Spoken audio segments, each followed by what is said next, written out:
ನಮಸ್ಕಾರ. ಮುಖ್ಯ ಪ್ರಾಣ ಬಂದ ಮನೆಗೆ ಈ ಸರಣಿ ಕಾರ್ಯಕ್ರಮಕ್ಕೆ ತಮ್ಮೆಲ್ಲರಿಗೂ ಪ್ರೀತಿಯ ಸ್ವಾಗತ. ಆತ್ಮೀಯರೇ, ಇವತ್ತು ನಾವು ನಮ್ಮ ಈ ಸಂಚಿಕೆಗೆ ಆರಿಸಿಕೊಂಡದ್ದು ತೆಲಂಗಾಣ ರಾಜ್ಯದಲ್ಲಿರುವಂತಹ ಬೀಚಪಲ್ಲಿ ಆಂಜನೇಯ ಸ್ವಾಮಿಯ ಲಘು ಚರಿತ್ರೆಯನ್ನು. ಈ ಒಂದು ಪ್ರದೇಶ ಕೃಷ್ಣ ಮತ್ತು ತುಂಗಭದ್ರಾ ನದಿಯ ಮಧ್ಯದಲ್ಲಿದೆ. ನಡುಗಡ್ಡೆ ಅಂತಲೂ ಕರೀತಾರೆ ಇದನ್ನು. ಏನು ವಿಶೇಷ ಅಂದರೆ ಇದನ್ನು ಪ್ರತಿಷ್ಠಾಪನೆ ಮಾಡಿದ್ದು ವ್ಯಾಸರಾಜ ಗುರು ಸಾರ್ವಭೌಮರು ಮತ್ತು ಇದನ್ನು ಸಂರಕ್ಷಣೆ ಮಾಡಿದ್ದು ಗದ್ವಾಲ್ ಸಂಸ್ಥಾನದ ಮಹಾರಾಜರುಗಳು. ಅಲ್ಲಿಯ ರಾಜರು, ರಾಣಿಯರು ಎಲ್ಲರೂ ಈ ಕ್ಷೇತ್ರವನ್ನು ರಕ್ಷಣೆ ಮಾಡಿದ್ದಾರೆ. ಇನ್ನೊಂದು ವಿಶೇಷ ಅಂದರೆ ಇದಕ್ಕೆಲ್ಲ ಐತಿಹಾಸಿಕ ಕುರುಹುಗಳು ಅಂದರೆ ಶಾಸನಗಳು ಅಲ್ಲಿ ಲಭ್ಯ. ಮತ್ತು ಇನ್ನೂ ಒಂದು ಹೇಳೋ ಪ್ರಕಾರ ಈ ಪ್ರದೇಶದಲ್ಲಿ ಎಲ್ಲ ರಾಜರ ಮಧ್ಯೆ ಯುದ್ಧ ನಡೆದವಂತ ಐತಿಹಾಸಿಕವಾಗಿ ಇದು ಸಾಕ್ಷಿ ಅದ. ಇದಕ್ಕೆ ಬಹಳಷ್ಟು ರಾಜರು ಇಲ್ಲಿ ಯುದ್ಧವನ್ನು ಆಡಿದ್ದಾರೆ ಅಂತ ಹೇಳುವಂಥ ಒಂದು ಪ್ರದೇಶ ಈ ಬೀಚಪಲ್ಲಿ. ಈ ಬೀಚಪಲ್ಲಿಯಲ್ಲಿ ಇನ್ನೂ ಒಂದು ವಿಶೇಷ ಅಂತಂದ್ರೆ ನಿಜಾಮ ಕೊಂಡ ಅಂತಿದೆ. ಅಂದರೆ ನಿಜಾಮರು ಕೂಡ ಅಲ್ಲಿ ಒಂದು ಕೊಂಡವನ್ನು ಒಂದು ಕೋಟೆಯನ್ನು ಕಟ್ಟಿಸಿದ್ರು. ಆ ದೇವಸ್ಥಾನದ ರಕ್ಷಣೆಗಾಗಿ ಅದನ್ನು ಒಂದು ಬೆಟ್ಟದ ಮೇಲೆ ಇರುವಂಥ ಒಂದು ಪ್ರದೇಶ. ಈ ಮೂರ್ತಿಯನ್ನು ನೋಡಿದರೆ ಇದರಲ್ಲಿ ವ್ಯಾಸರಾಜರೇ ಪ್ರತಿಷ್ಠಾಪನೆ ಮಾಡಿದ್ದು ಅನ್ನಲಿಕ್ಕೆ ಸಾಕಷ್ಟು ಕುರುಹುಗಳಿವೆ.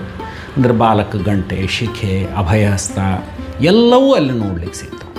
ಆಮೇಲೆ ಇನ್ನೊಂದು ಅಂದ್ರೆ ಈ ಪ್ರದೇಶದೊಳಗೆ ಅಂದರೆ ಈ ದೇವಸ್ಥಾನದೊಳಗೆ ನರಸಿಂಹ ಜಯಂತಿ ಮತ್ತು ಹನುಮ ಜಯಂತಿಯನ್ನು ಬಹಳ ವಿಜೃಂಭಣೆಯಿಂದ ಆಚರಿಸ್ತಾರೆ. ನರಸಿಂಹದೇವರು ಕೂಡ ಇಲ್ಲಿ ಬಹಳ ಜಾಗೃತವಾಗಿದ್ದಾರೆ. ಬಹಳ ವಿಶಾಲವಾದಂಥ ದೇವಸ್ಥಾನ. ನವಗ್ರಹ, ಸರಸ್ವತಿ ದೇವಾಲಯ, ಕೋದಂಡರಾಮಸ್ವಾಮಿ ದೇವಾಲಯ ಸಾಕಷ್ಟು. ಇನ್ನೂ ಒಂದು ವಿಶೇಷ ಅಂದರೆ ಇಲ್ಲಿ ಒಂದು ವೃಕ್ಷ ಅದ, ಎಂದೂ ಅದು ಒಣಗಿಲ್ಲ ಅಂತ ಹೇಳ್ತಾರೆ. ಯಾವುದೇ ಕಾಲದೊಳಗೆ ಎಂಥ ಬರಗಾಲದೊಳಗೆ ಕೂಡ ಅದು ಹಸಿರಾಗೇ ಇರ್ತದೆ. ಅದೊಂದು ಬಹಳ ವಿಶೇಷವಾದಂಥ ಒಂದು ವೃಕ್ಷ ಅಂತ ಹೇಳ್ತಾರೆ. ಅದರ ಬಗ್ಗೆ ಇತಿಹಾಸ ಗೊತ್ತಿಲ್ಲ, ಆದರೆ ಬಹಳ ದಿವಸದಿಂದ ಅಲ್ಲದ ಅಂತ ಹೇಳ್ತಾರೆ. ಮತ್ತು ಇನ್ನೂ ಒಂದು ಬೀಚಪಲ್ಲಿ ಅಂತ ಯಾಕೆ ಕರೆದ್ರು ಈ ಆಂಜನೇಯ ಸ್ವಾಮಿಯನ್ನು, ಈ ಕ್ಷೇತ್ರವನ್ನು ಅಂದರೆ ಅದಕ್ಕೆ ಯಾವುದೇ ಕುರುಹುಗಳಿಲ್ಲ. ಯಾವುದೇ ಐತಿಹಾಸಿಕ ದಾಖಲೆಗಳು ಸಿಗೋದಿಲ್ಲ. ಅದ್ರ ಒಂದೇ ಒಂದು ಅಂತಂದ್ರೆ ಅಲ್ಲಿರೋ ಗ್ರಾಮಸ್ಥರು ಬಿಚ್ಚಮ್ಮ ಅಂತಂಬೋ ಒಬ್ಬ ದೇವಿಯನ್ನು ಪೂಜೆ ಮಾಡ್ತಿದ್ದರಂತೆ. ಅದರಿಂದ ಬೀಚಪಲ್ಲಿ ಅಂತ ಬಂದಿರಬಹುದು ಅಂತ ತಿಳ್ಕೊಂಡು ಒಂದು ನಂಬಿಕೆ. ಭಾಳ ಸುಂದರವಾದಂಥ ಪ್ರವಾಸಿಗರಿಗೆ ಎಲ್ಲ ರೀತಿಯ ವ್ಯವಸ್ಥೆ ಇರುವಂಥ ಒಂದು ದೇವಸ್ಥಾನ. ವಿಶೇಷವಾಗಿ ಸ್ವಾಮಿ ಅನುಗ್ರಹ ಮಾಡೋದು ಈ ಭೂತಚೇಷ್ಟೆ ಆದಾಗ ಇವರ ಸೇವೆಯನ್ನು ಮಾಡಿದರೆ, ಅಂದರೆ ಅಲ್ಲಿ ಅರ್ಚಕರ ಒಂದು ಮಾರ್ಗದರ್ಶನ ತೊಗೊಂಡು ಸೇವೆ ಮಾಡಿದರೆ ಆ ಪೀಡೆ ಪರಿಹಾರ ಆಗ್ತದೆ ಅಂತ ಹೇಳ್ತಾರೆ. ಇಂತಹ ಒಬ್ಬ ವಿಶೇಷ ಸ್ವಾಮಿಯ ಚರಿತ್ರೆಯನ್ನು ಇವತ್ತು ನಾವು ಅರ್ಥಕೊಂಡ್ವಿ.